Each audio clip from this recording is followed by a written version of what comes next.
Like all ecosystems, Riverfront Park is underlain by a soil that is composed of a mixture of microscopic rock fragments, organic matter, and open pores.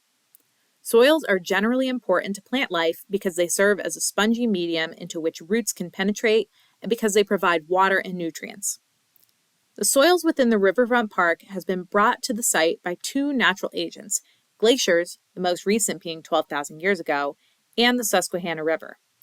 Therefore, it is a rather young soil and has not had the time to develop all of the layers found in more mature soils. Still, it is quite fertile and can support healthy vegetation. In many parts of Luzerne County, areas that have similar soil are farmed for corn, potatoes, and tomatoes. Other areas are productive pasture land. The frequent flooding is also important to the soils because the waters deposit a new layer of sediment. It also dislodges and washes away resident plants and animals. Many people worry that the floods are becoming more frequent.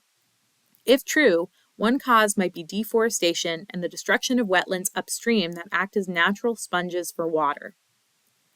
The vegetation within the park is important because it holds the soil in place, a fact that is especially evident near the bank itself.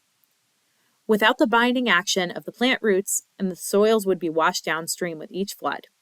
Therefore, every effort should be made to preserve the existing vegetation so that erosion can be prevented.